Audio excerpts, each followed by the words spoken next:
लाहौर, पेशावर से लेकर कराची तक। आधी रात को भारत ने पलटवार कर ऐसे दहला दिया। पाकिस्तान ऑपरेशन सिंदूर। पहलगाम आतंकी हमले के बाद भारत की जवाबी कार्रवाई से पाकिस्तान दहल गया है। लाहौर, कराची, इस्लामाबाद जैसे शहरों में खौफ का माहौल है। 09 मई 2025 0548 AM। उधर बलूचिस्तान में भी पाकिस्तान की सेना पर हमला किया गया। BLA ने दावा किया है कि उसने बलूचिस्तान के ज्यादातर हिस्सों पर कब्जा कर लिया है। इसके अलावा पाकिस्तान सुपर लीग को भी शिफ्ट कर दिया गया है। अब बाकी बचे हुए मैच दुबई में खेले जाएंगे। क्वेटा में पाकिस्तानी सेना के ठिकानों पर सिलसिलेवार हमले हुए।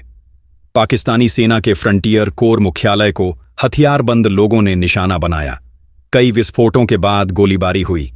विदेश मंत्री एस जयशंकर ने अमेरिका, इटली और UK समकक्षों से की बात। विदेश मंत्री एस जयशंकर ने गुरुवार 8 मई 2025 देर रात अमेरिका सहित कई देशों के समकक्षों के साथ बात की।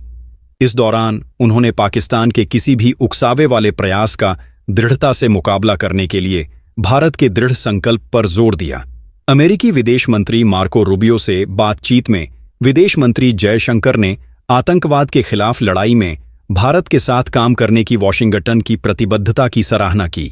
उन्होंने बातचीत के बाद सोशल मीडिया प्लेटफॉर्म X पर पोस्ट किया। सीमा पार आतंकवाद के प्रति भारत की लक्षित और संतुलित प्रतिक्रिया को रेखांकित किया। तनाव बढ़ाने के किसी भी प्रयास का दृढ़ता से मुकाबला किया जाएगा। इस बीच रूबियो ने तत्काल तनाव कम करने की आवश्यकता पर जोर दिया और भारत पाकिस्तान के बीच सीधी बातचीत के लिए अमेरिकी समर्थन व्यक्त किया। विदेश मंत्री ने इटली के उप प्रधानमंत्री और विदेश मामलों एवं अंतर्राष्ट्रीय सहयोग मंत्री एंटोनियो तजानी से भी बात की। विदेश मंत्री ने दोहराया, आतंकवाद का दृढ़ता से मुकाबला करने के लिए भारत की लक्षित और नियंत्रित प्रतिक्रिया पर चर्चा की गई। किसी भी तनाव बढ़ाने वाली कार्रवाई की कड़ी प्रतिक्रिया होगी। उन्होंने एस्टोनियाई राजनीतिज्ञ काजा काल्लास से भी बात की, जो वर्तमान में यूरोपीय आयोग के उपाध्यक्ष हैं। विदेश मंत्री एस जयशंकर ने सोशल मीडिया प्लेटफॉर्म X पर लिखा, यूरोपीय संघ के उच्च प्रतिनिधि उपाध्यक्ष काजा काल्लास के साथ चल रहे घटनाक्रम पर चर्चा की। भारत ने अपनी कार्रवाइयों में संयम बरता है। हालांकि किसी भी उकसावे वाली कार्रवाई का कड़ा जवाब दिया जाएगा। अमेरिका ने क्या कहा? अमेरिका के उपराष्ट्रपति J.D. वेंस ने कहा है कि भारत और पाकिस्तान के बीच संघर्ष से हमारा कोई सरोकार नहीं है। हालांकि वह और राष्ट्रपति डोनाल्ड ट्रंप दोनों देशों को तनाव कम करने के लिए प्रोत्साहित कर रहे हैं।